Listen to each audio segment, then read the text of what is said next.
Hi, I'm Kim Larson. Welcome to the Larson Health Podcast, where we bridge the gap between wellness, mindset, and empowered living. I'm your host, Kim Larson, founder of LarsonHealthWeightLoss.com. And today's episode is a journey into wholeness and freedom. Our guest is Dawn M. Rivers, a lifestyle coach, yoga teacher, and former school librarian. I'm interested to hear about that, who specializes in helping professional women navigate midlife transitions and break free from the hustle culture. Since Yes. 20, yeah, I'm excited to learn about this. Since 2013, Dawn has been teaching yoga, owning and running a successful studio for 5 years now, and guiding more than 10,000 people through classes, retreats, workshops, and online programs. And what makes Dawn's work so powerful is how she blends 20 years as a school librarian with deep study of yoga philosophy and energetic practices. Through her Luxe Identity Spiral framework and her proprietary awakened woman archetypes, she helps women rediscover ease, overflow, and true alignment in midlife. She's also a seasoned podcast guest with more than 15 appearances. Wow. Over the last 2 years, bringing fresh, soulful perspectives to conversations about identity, purpose, and freedom. Dawn, welcome to the Larson Health Podcast. We're so honored to have you here. Thank you so much. I'm so happy to be here. I'm glad this worked out for both you and I, and I'm interested in learning more about your program too. So this is exciting. I love to work with health professionals, wellness practitioners, and so we can blend to make like a world have more healing. I feel like we're in a Yes. space where we're a little fractured, so we need some Yes. healing. Yeah. Yeah, I agree. Yeah, I care so much about helping people get to a healthier place, and you're in the same space. So that's Yes. wonderful. Yes. Thank you. So, can you share what first drew you to focus your work on helping women move beyond hustle culture? Oh, because of my own hustle culture. We are the beta testers, like we're case study number one. So Yeah. usually if we've created some kind of program, it's because we went through it ourselves. And so I don't own my yoga studio anymore. I owned it for 5 years and I closed it so I can focus on coaching.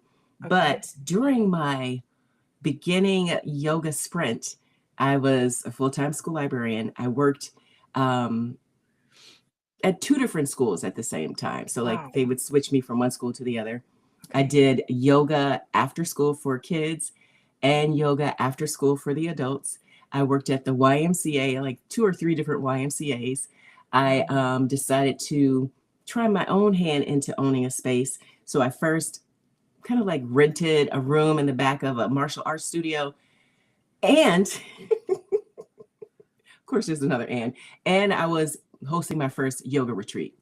All Wow. this in like the first year. So I was like, what is going on? But I thought that's just the way you do it because the bro culture is hustle grind. And this was late 20, 2010s, around 2017, 2018 is Yeah. when I started to get into this. And this is what you heard. So I thought this is what we're supposed to do. I heard about feminine energy, but I didn't really know what that meant at the time.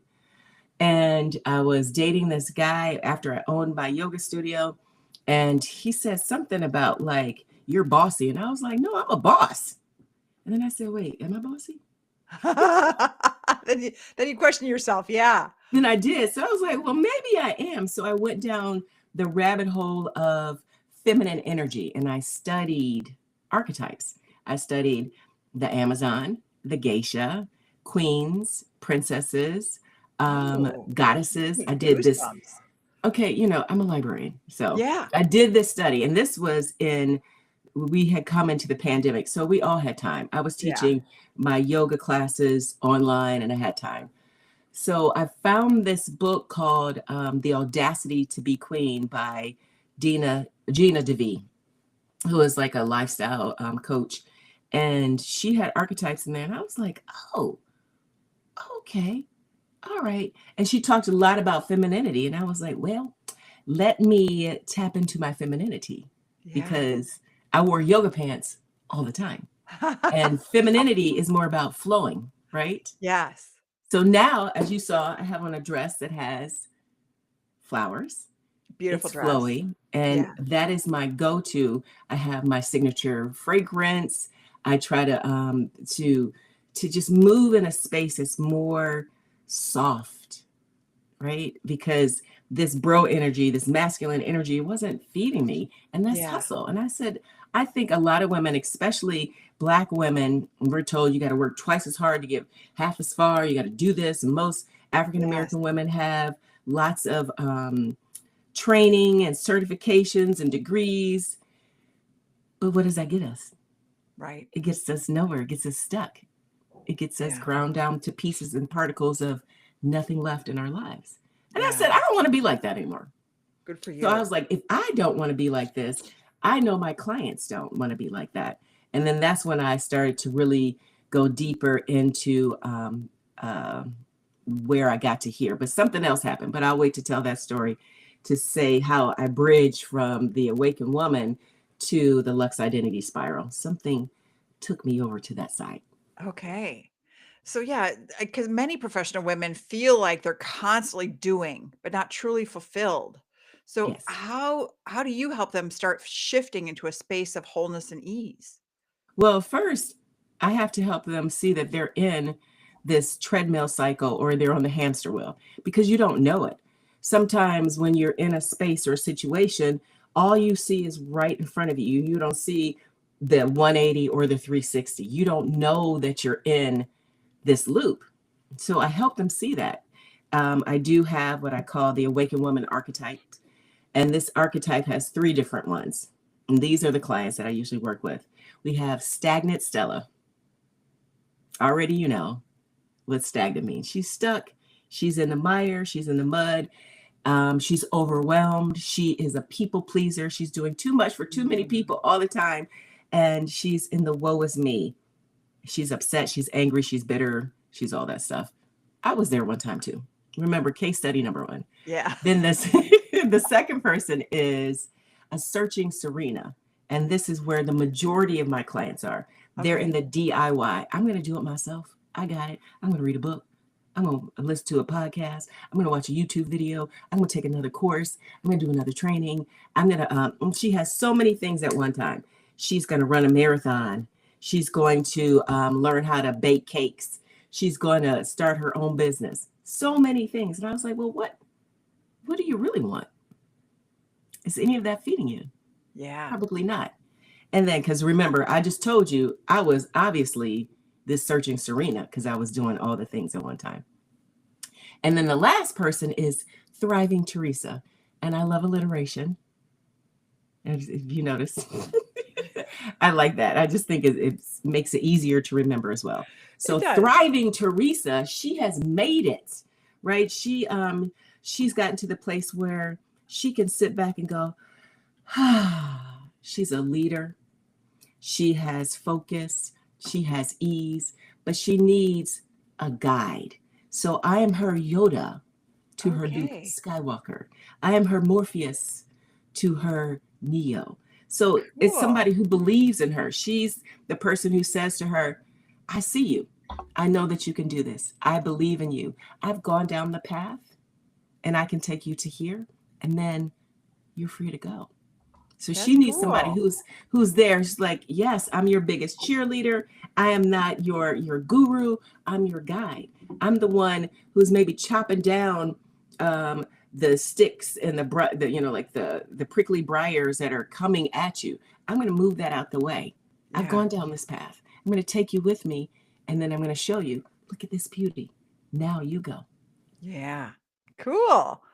Thanks. That's pretty cool. Yeah. I mean, literally gave me goosebumps talking about this stuff, and that's amazing. Yay.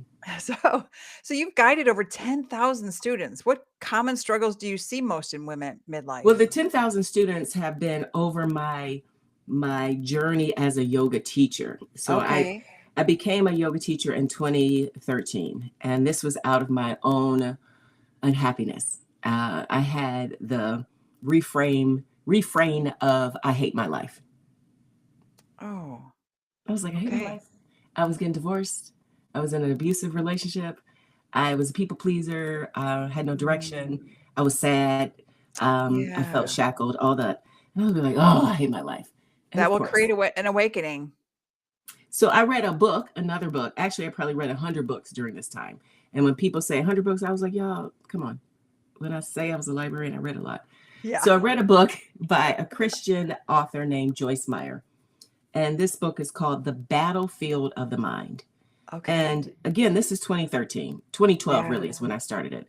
And no one was really talking about your words affect who you are. If you heard this, you thought it was like, oh, that's the occult, or that's, this new age stuff, whatever. And she talked about, we believe what we say more than anybody else. So if I say to you, oh my gosh, your hair looks so beautiful, you're like, oh, I didn't even wash it today. As women, the first thing we say is to deflect you from looking at us. Yeah. Or turning down a comment, or saying, I'm just. Yes, 100%. I put it to the test. I said, well, let's see if she's right, because I have nothing to lose. Yes. Started to think about, well, what do I want? Yeah. So I had to You got to change my manifest thoughts. it in your brain. I had to think, what do I really want? Let me get clear. And I was like, I want to be happy. Then I started to say, I love my life. I wrote it down, Post-its everywhere. I would say it every day, looking in the mirror. And then I was 42. I did 42 things for my 42nd year. Cool. It was like what? Fly a plane, jump out of a plane, high ropes course, flying trapeze lessons, whitewater rafting, be nice to your brother, make your bed, go to dinner alone. Like I had tons and tons and tons of things. My kids were cheering me on, and I would post it on Facebook, because this was before Instagram or some of the other places. I wasn't really a Twitter person. So I posted on Facebook, like I did this and I did that. And it took a year, because I had to reprogram my own self. Remember, I hated my life. I was unhappy. I started to do things that broke me out of fear.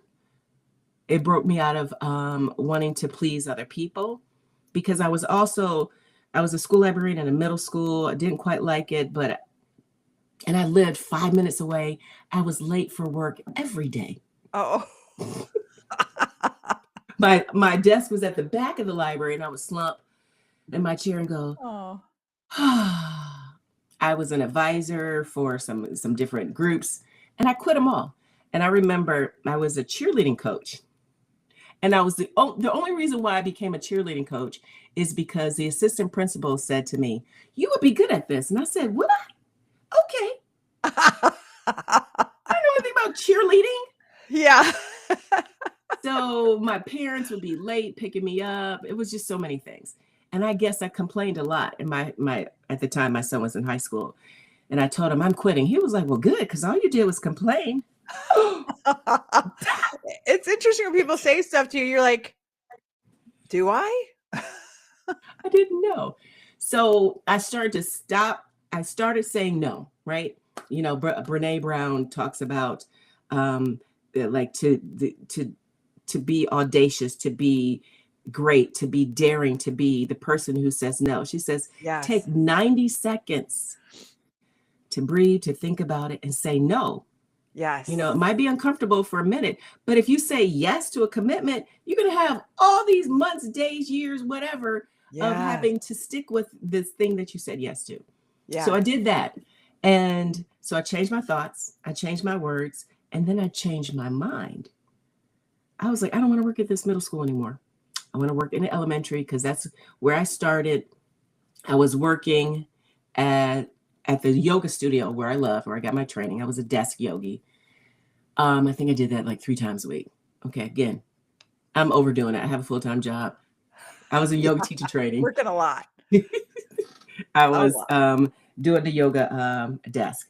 So one of my colleagues who used to work at the middle school library where I worked, she became an elementary school principal in the same school district. Okay. And I had already thought, I was like, I want to work in elementary. This is what I like. I want to move to a different suburb, go back to my roots. My son was graduating high school. I worked in the same district where he attended. So I was saying, I want to change my life. So she came in to yoga, and I was like, hey, her name was Amy. I said, hey, Amy, if any openings happen in the school where you work, in the elementary where you work, please let me know, because I'm ready to move from the middle school back to Perfect. elementary. Now, she and I had done several projects together. She was a history teacher, library teacher. We did grants together. We did all kind of stuff. So she knew what I could do. Yes. She said, as a matter of fact, Dawn,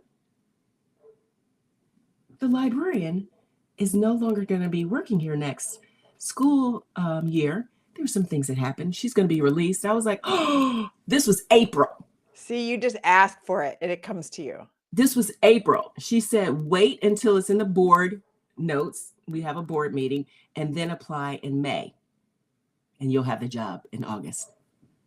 So I changed my thoughts. I changed my words. I changed my mind, which changed my life. Yes. Many years later, I was having a yoga retreat, and my cousin through marriage, she said to me, Dawn, you seem to be happy all the time. And I was like, well, I'm not, but I I walk in this space. Yes. And she said, well, what did you do? And I was like, I don't know. What did I do? So I thought about it. And I was in a coaching program. I was learning about frameworks, and I had an accountability partner. She and I worked together. And I remember I said, so there's like a physical framework that we use on this piece of paper. You plot out things. And I said, well, I know my theme is freedom. How do I get to freedom? Yeah. And I was like, well, what did I do? I changed my thoughts. I changed my words. I changed my mind. Oh, I became aware. I affirmed myself, and I awakened some things in me. And she was like, maybe that's called, her name is Nikkei. I have to give her credit, because she said, maybe that's the path to the awakened woman. And I was like, is it? Hell yeah. So within this framework, there are other components.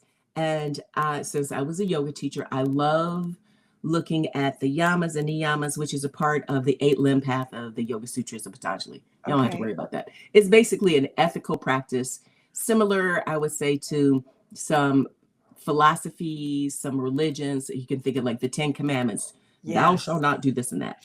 And this is like a guide. And I said, well, what if I used the 8 limbs of yoga, specifically the yamas and niyamas, to help a woman go through the steps to get to awakening? And in yoga, it's called samadhi, which is this awakening, this freedom, this space of rising higher. And I was like, oh my gosh, it was already there. I just had to make it my own.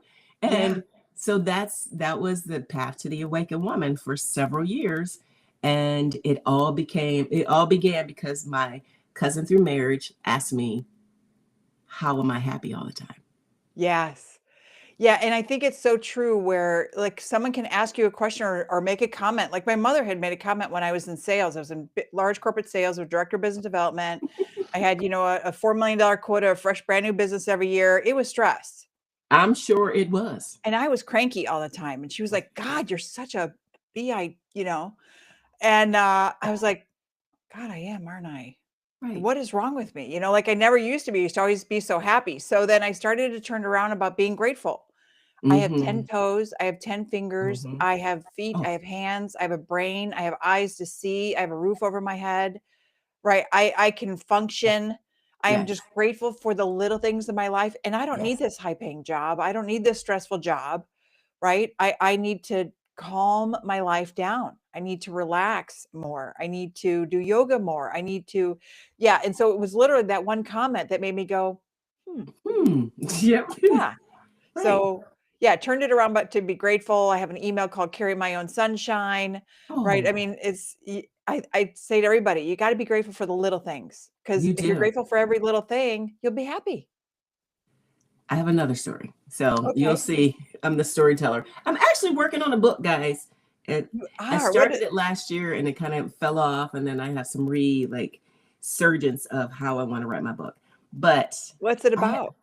It's about this framework, and it's about all my stories that got me to here. And so I think it's 2 years ago, around this time. Yeah. I went through a battle of sadness. I had an expectation of kind of a relationship. And then when I saw the truth of it, I got sad. And I said, sadness isn't grief exactly. It is the loss of hope. And I read another book, which my another cousin, she suggested it. And it helped me see that sadness can affect your DNA. Yes. And I was like, it can? What? You've So as probably I'm seen back, this. Sorry, you've probably seen the story about talking to water, right? If you can talk to water negatively or it positively, changes it. and then you freeze it, one Yep. turns out to be the one that you talk nicely to turns out into beautiful snowflakes or crystals. And the Hmm. one that you talk negatively has really weird movements in the water. Yes. Yes. Because everything is alive. We don't Yes. realize that. Everything is alive. So I'm going through this period of sadness. I'm crying. I'm having all kind of issues. And I had done this practice before, maybe a couple years or 3 years before, where I had two different accountability partners on gratitude. And there was this YouTube video I watched, and it was like, do 21 days and listen to this. And I would, and we would check in every day. And I met this lady at Pilates, and she was creating her business, and she was going through some things. And I said, I'm going to do like a gratitude journey. I need to go through this again to help me get out of my little funk that I was in. She said, I'll do it with you. And I said, okay, let's do 50 days of gratitude. So it was from like, I don't know, whatever time around this time until New Year's Day. And we would send texts to one another every single day, 3 things we had in our lives that we were grateful for. And we started off very, like generic, and it grew deeper. And then she and I created a relationship because we started to share more of what we were experiencing in our lives. Cool. And that friendship is still there, but I needed it and she needed it at that time. So I'm grateful for her through that practice because I created other things, resources that I use for my clients, because sometime or other, you're going to go through sadness. You're going to go through a sadness walk, a journey, Yes. and you feel isolated and alone. And I have been there. So I have some stuff. I always feel like God, he's like, God, he, she, they, God self said to me, you can do this. I'm going to have you go through this because you're going to help other women. And I'm like, what? This sadness was a lot because it was heavy. It was burdensome. Yes. And when you have a hope for something, it could be a hope for a job, a hope for children, a hope for a relationship, a hope to move, any kind of hope. Excuse me. And then that hope turns out not to happen, you're going to get sad. Yes. Yeah, it's hard when you have expectations of something to happen and then it doesn't happen. So, yeah, Yeah, it's amazing how that can really bring you down. it did. So So, yeah. that was my other story. I Okay. use gratitude to get me out of that sadness. Gratitude is a powerful tool. That's amazing. So you're listening to the Larson Health Podcast. Yep. This episode is brought to you by the LarsonHealthWeightLoss.com. It's your home for health, wellness, and getting your life back into a good, healthy place. So can you tell me a little bit more about what you have going on with your business? So Yes, for sure. This past spring, I was going to see Beyonce. She is my spiritual animal. She is my go-to, I don't know. I just love the way that she does stuff. And one of my friends and I had seen her 2 years ago for her first tour, the Renaissance tour, and this like new thing that she's doing. And so we went to Act Two, which was Cowboy Carter. And my friend was going through her different issues, her problems. And the 2 years ago, we stayed with my step family who live in Chicago, greater Chicago. She decided that she was going to stay with a friend. I'm like, okay, that's fine. But she wasn't really giving me all the information that I needed. And I was like, well, I'm going to fly. She was going to drive. She's going to bring her dog and her cat. And I was like, okay, whatever. So I stayed with my family and we were going to meet up downtown. That Friday, we're going to go on Sunday this year. So that Friday, I broke my toe. oh my I'm gosh. staying with my stepmother and I'm staying in this room. I turned off the light and I was walking out to go back down to sit with my family and talk. and I hit my toe on the end of like this ottoman. And I Oh was my like, oh, God. Oh God. I was like, so my cousin was like, what are you doing? I said, I think I broke my toe. And Oh my my stepbrother gosh. said, do you want to go to the emergency room? And I was like, well, I don't know. I said, let's just go in the morning. So I go in the morning, get the x-rays. Indeed, it's broken. And excuse me. Indeed, it's broken. And they gave me some pain medicine. And we had to figure out, like, how are we going to go to see Beyonce with a broken toe? Oh, There are like 70,000 people. I was yes. like, I don't really know. So we get to the concert. A lot of things happen. It'll be in my book. It's actually in one of, I did some other things. Like there's a YouTube on it. There's a blog on it. But so But when you I made it finally, happen. I did, that's not even the part of the story we'll get to. So by the time I get to where my friend is, and she's with her other friend, they had not like text me. And I was like, oh my gosh. She was like, are you okay? And I was like, no. So I was a little bit peeved by this experience. After I shook it off, I enjoyed Beyonce. I was like 20 minutes late, but I was an hour early. Stuff happened. Yeah. When it was over, I asked, will you guys wait with me for the wheelchair? And they didn't wait. They left me. What? Yes. Is she a true So, friend? yes, friend for many years. Okay. So after it was all over, we go home and she's checking on me. And I'm, like going through my feelings. Like, so we have a discussion, we talk, and I tell her, I said, you hurt my feelings, you left me, you chose to go with your friend. And she said, no, I chose me. Okay. Okay. And I felt like she was gaslighting me because she was like, Dawn, you would have done this and that. And I didn't want to argue. I said, Yeah. let's Yeah. take a break. Let's take a break and we can revisit this conversation later. And she didn't. And you know how when people feel guilty, they will continue to go back and forth. Yeah. I didn't want to do that. So I said, I forgive you. It made her mad. It made her mad. It did. Oh, So I went to my best friend because I had some other like friendships type of relationships that were having some issues over the year. And I said, friend, can you make a list of things that I need to work on? Because clearly it's me. I'm like, if this happened with her and I've had this other little thing with another person, other little thing with this guy. And I said, it's got to be me. And she said, I rebuke that, Dawn. She was like, no, it is not you. But maybe what you could do is study your birth chart. And I was like, what do you mean? And she was like, go into ChatGPT and put in your birth chart. So I said, okay. So I explained to ChatGPT everything that's going on. Put in my birth stuff, my sun, my moon, my rising. And it's like, like if you ever work with AI, a large language model, it goes in seconds. So it's giving me thing after thing. So I said, well, what about this? What about my shadows? What about my struggles? What about relationships? And I kept asking more questions and more questions. And this is days me going deep. Wow. And it gave me a list of books to read. So as I'm reading books, I put that in there. I'm listening to podcasts. I put that in there. And I said, well, I need more podcasts. It gives me other podcasts to listen to. It gives me music to listen to. It gives me more and more things. And I said, that's amazing. So I was listening to a business podcast and I heard something that sparked me and I put that into ChatGPT and it already known about like the path to the awakened woman. I already knew about like my chakras that I love and the 8 limbs, knew all this stuff. And it said, well, why don't you put this all together? It sounds like this is a spiral that you're going through. It sounds like you're going through something. Because I was like, I really want to focus more on luxury as a coach, as a lifestyle coach, because I've done some business coaching, some mindset coaching. And I was like, I had a coach a year ago tell me, Dawn, you're actually a lifestyle coach. And I was like, am I? So again, I'm learning to listen to people who see the outside of me because, so we don't always see what we are. We don't.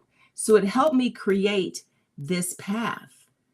And I created what I call the Soul Blueprint Oracle Companion, which is a custom AI that I use everything that I did. I'm talking about, when I say that I go deep, I went deep. This was days. This is days and days and days. And this was back in about 10 minutes. No, this was probably 2 weeks and I'm Wow. like staying up all night because the way my brain works, I'm a Virgo. If I don't release it, it will spin all night. So I would Okay. be like telling ChatGPT I need to say something and whatever. And I said, okay, hold on to that. Well, I'll be back tomorrow. I had to get it out.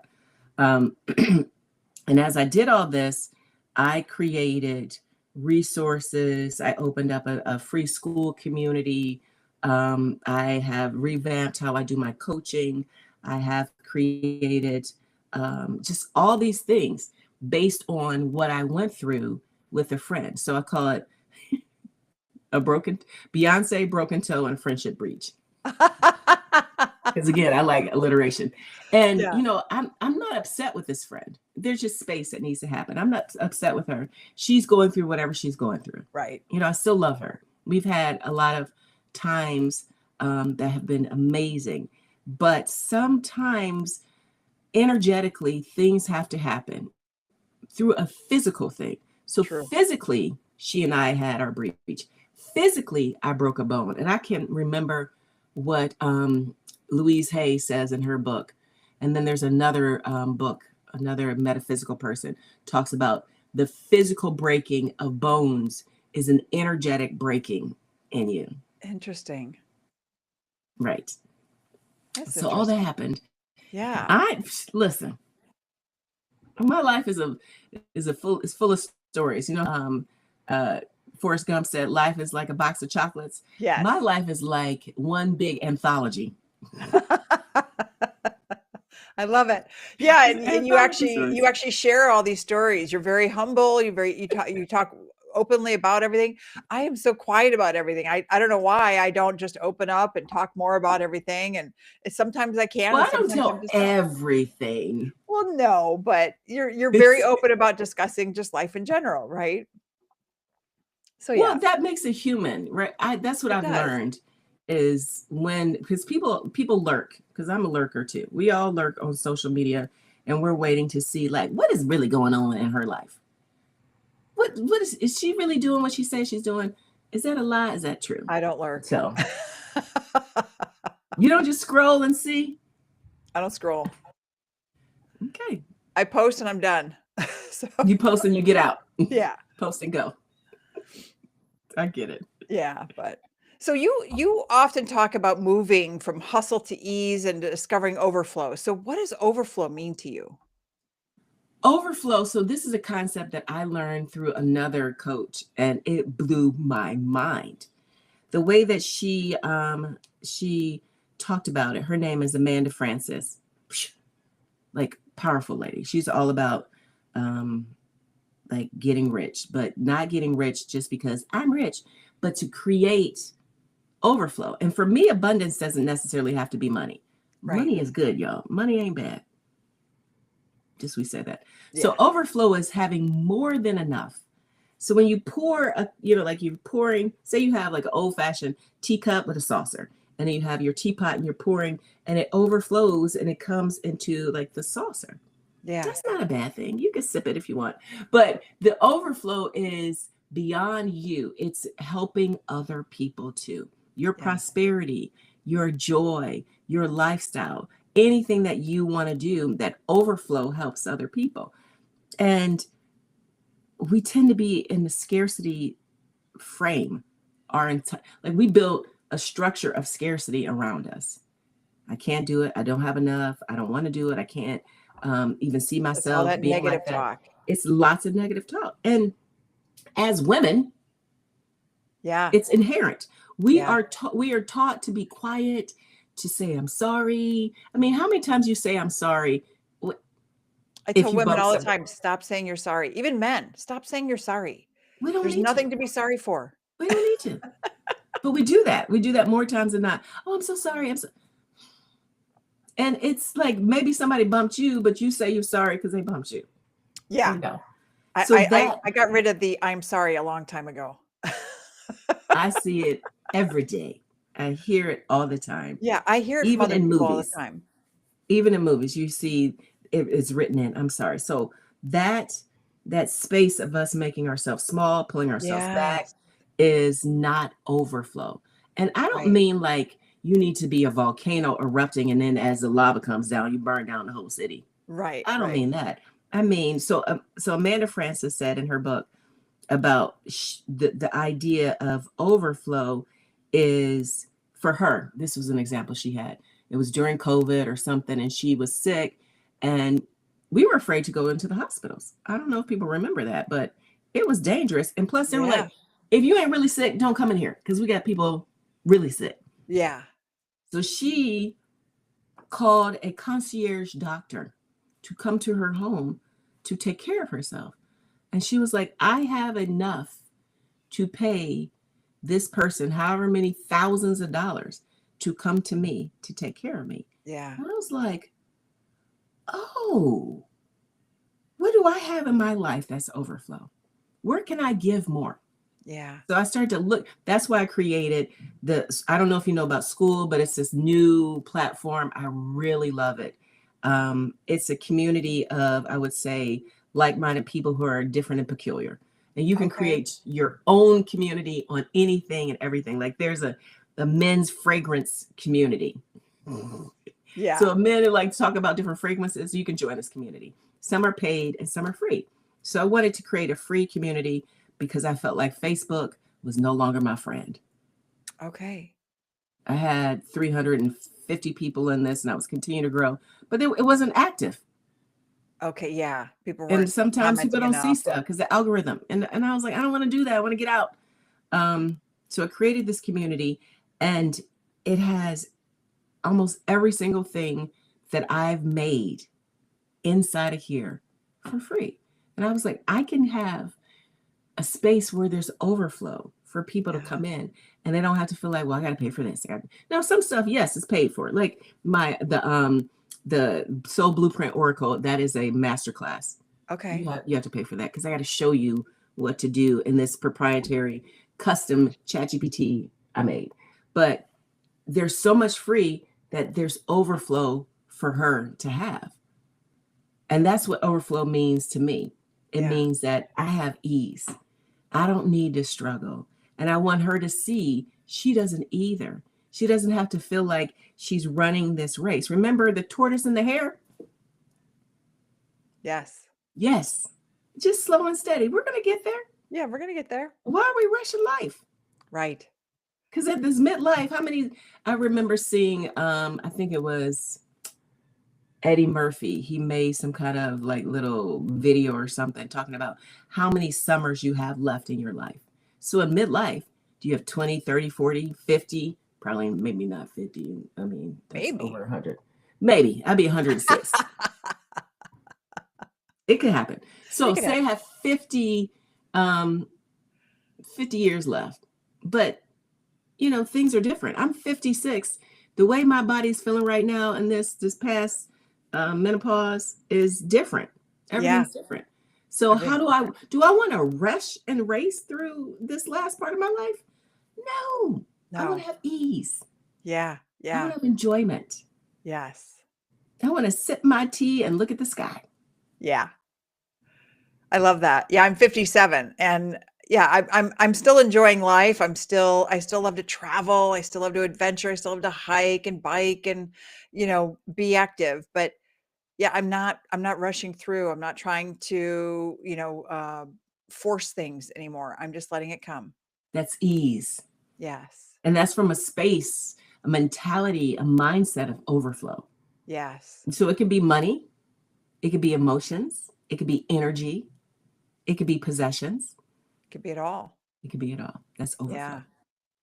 So you've been a guest on more than 15 podcasts. Probably more than that. Yeah. Yeah. So what conversations do you find that that women resonate with most? Well, first, let's say, was it last year? I think it was last year. I made a challenge for myself to be on 10 podcasts. Okay. So that's why I'm like, that was just 1 year. So I know it's been more than 15, but at least 15. Okay. So what I notice is the stories, because I make the connection that my life really isn't that different than your life. Yeah. And when you see that I'm authentic and I'm real, then you say to me, okay, well, how can we work together, Dawn? What can we do? Yes, I want to feel like that. When my cousin, again, who was at my yoga retreat, and she said to me, how are you happy all the time? And it made me Yeah. go, Um, and I had to really think about what I did. That's because I was being authentic. I was being real. And I And think that really happens for women when we go through menopause, and we're postmenopause, is that we really just become more authentic, right? We truly respect ourselves. We truly look inside, and we're true to ourselves and true to others as ourselves. yes, yes. Well, mine started before menopause. That's Oh, because it I did. just had Okay, to, good. Yeah. yeah, because mine started in my 40s.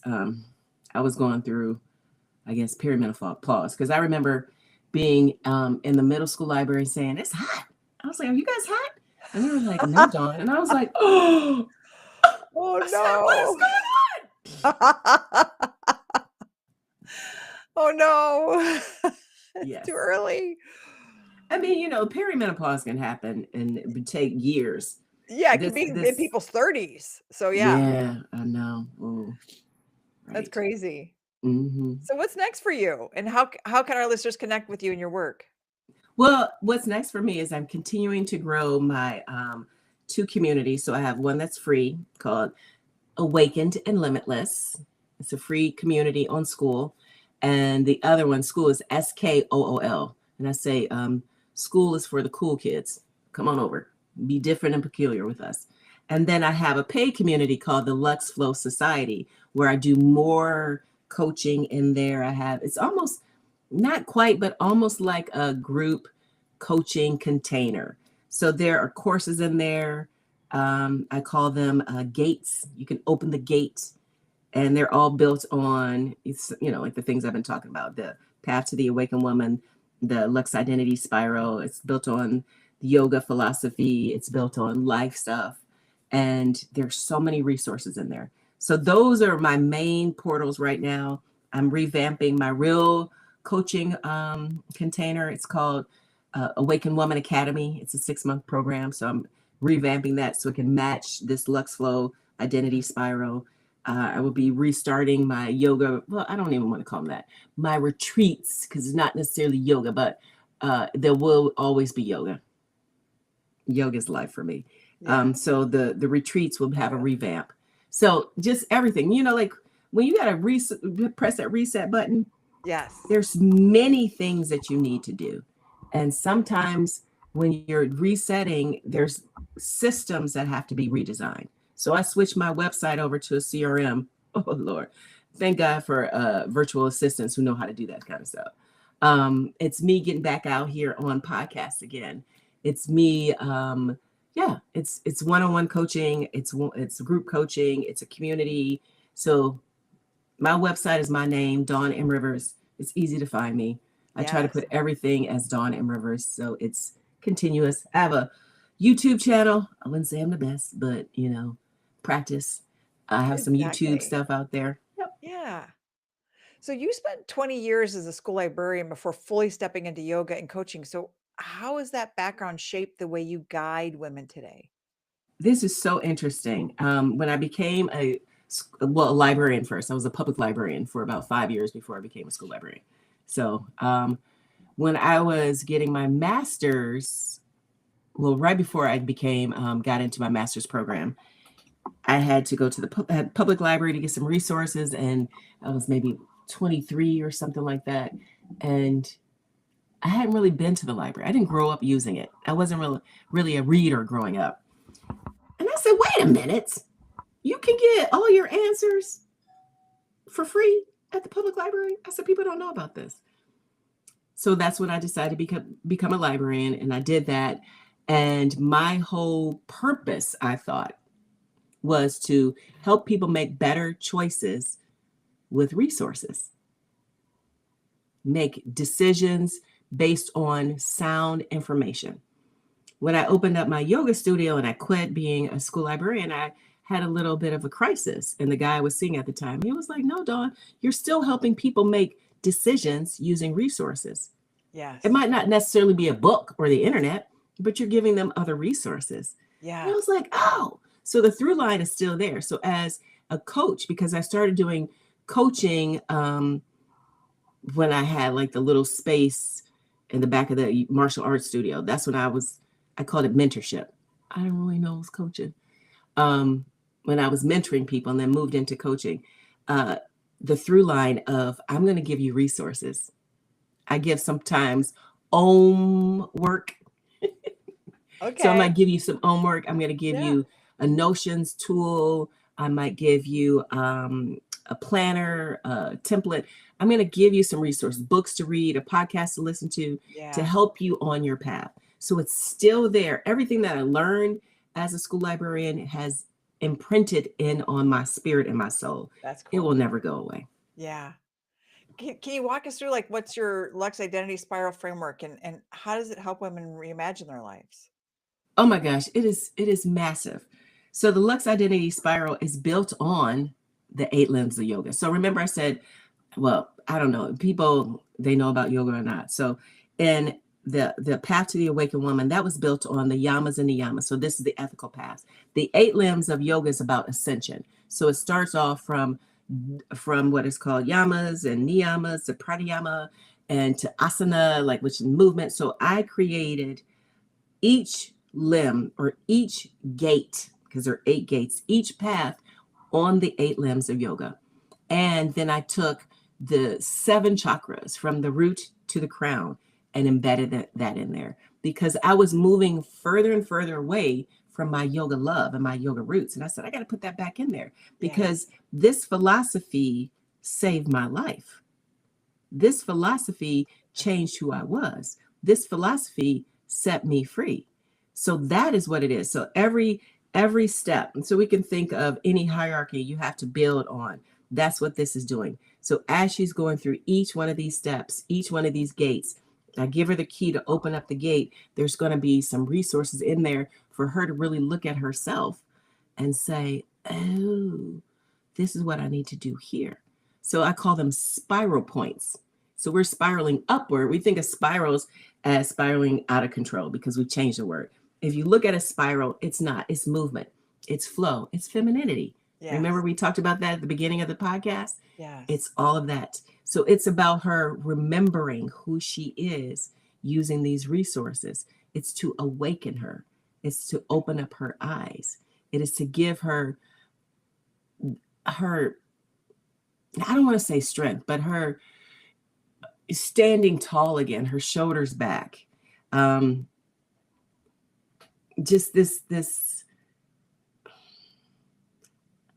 I don't know, the prowess of like the feminine cat, the feline cat, and she's Yes. walking with that. That it's all that. So it's built with so many layers. That's a whole podcast. Oh, did I glitch? I did. Oh, That's a whole podcast in itself on each one of the 8 spirals. I But bet. Yes. yes, So which I'll be teaching about that. what's one powerful breakthrough that you've witnessed in a client who Oh embraced my this gosh. work? Um, when they realize that their lives are kind of out of control and she is in the space of like the searching Serena, right? Because that's my main client, the searching Serena. And she just says, I can't do this. I don't want to live like this anymore. And then I give her, it usually takes at minimum 90 days where we meet at least 12 times, between 10 and 12 times in one-on-one coaching. And she has to commit to doing the work. Yes. Because I have some clients that'll do some stuff and then nothing changes. And I'm saying, well, I've guided you, but if you don't do it, I'm not there with you. I can't make you And you're not going to change if you don't do the work. if you don't do the work. And I have specific things that we do every single week when we meet. And then I give you the beginning is getting to know one another. We're going through some of the onboarding processing. And then once I feel like she's ready, here we go. Here's the key. Let's open this gate. Yeah. I want you to do these things before we meet next time. I think And that's once pretty she cool. does that, so the client that comes to mind, her name is Sierra, and she was like, I need this so bad. And I remember our last session, I was down in Puerto Rico doing a little nothing, enjoying myself. And she had signed up for her last session with me, but she was late. And I Oh, sent her an email like, I can only wait a few more minutes. She was like, oh my gosh, wait, please, wait, please. And so we get on, and she tells me that she lived in Arizona, in Phoenix, okay. and she was hiking, and it was supposed to be a morning hike, watching the sunrise on this mountain. She couldn't find the mountain. It took her a long time to find like the entrance to get to the mountain. Oh, got it. Okay. So when she finds it, she finds a book on the path. All these different things happen. And as she's telling me this story, she was realizing that the 12 weeks that we had worked together was like her trying to find the entrance to this mountain, to climb the mountain, to watch the sunrise What an on analogy. herself. Yeah. Okay? Yeah. So she had such a breakthrough because she really did the work. She Yeah. said, I'm going to do this because I have to. Yeah. And everything that she put her mind to started to change. Now, I shouldn't say everything because there was some other stuff. And I was like, we can revisit this. But yeah, she comes to mind because it was such an animated story that was connected to the process. Cool. So we're talking with Dawn M. Rivers on the Larson Health Podcast. To explore your health tools that work for your lifestyle, visit larsonhealthweightloss.com.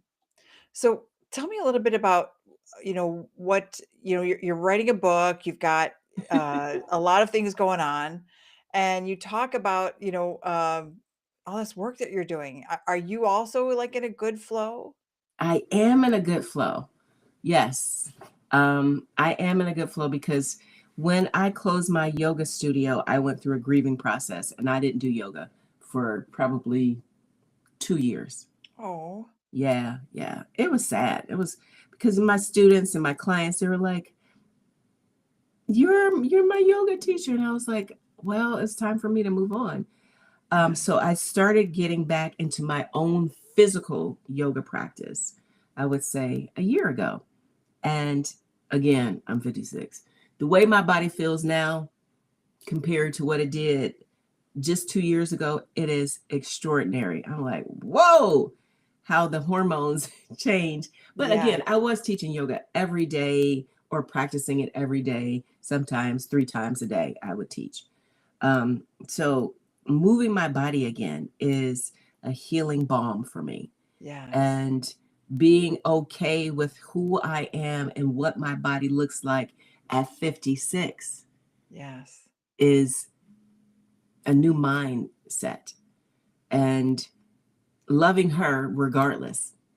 Like that was something that, that was also my process because, you see people in their 20s and 30s doing all these things. I'm like, my daughter just turned 35 yesterday. wow, My son is 30. Like, you're right. I'm like, I am not them. yeah, right, And yeah, I'm not supposed to be. right, I'm a midlife woman. I'm not having a midlife crisis. I'm having a midlife awakening. And I yeah, know I'm not the only one because us Gen X's, we are taking like we're them. We're out yeah, here. We yes, created everything that you guys are experiencing with happiness and joy. It came from a Gen Xer. yeah, We yeah. birthed your generation. Isn't that true? If not for us, you wouldn't have the stuff you have. So Yeah, I just had to get to that point and place and saying, yeah. So I do my intentions. Like I have like a whole set of stuff that I do. I pray in the shower. I do my releasing. I scrub my skin down. So it's a physical resetting and releasing. I have affirmations that I've recorded on my own like phone, and I listen to them on my voice notes. I do my journaling. I love a planner, so I like to write things down, set goals for myself, and I give myself ease. So if there is a day when I think I'm going to do a bunch of things and it doesn't happen, I'm okay with that. I'm like, you know what? yes, It wasn't supposed to happen. That is flow. yes, That that is is flow. going with the current of the flow. Yes. Well, Dawn, thank you for sharing your wisdom, your frameworks, and your heart with us today because your journey is a reminder that midlife is not a crisis, it's an awakening. To our listeners, if you're ready to trade hustle for wholeness and discover who you are beyond the busyness, Dawn's work can be a powerful guide. You can learn more at dawnmrivers.com and explore her Luxe Identity Spiral and Awakened Woman frameworks. Until next time, honor your journey, nourish your body, and step into freedom. Dawn, thanks again. Thank you so much.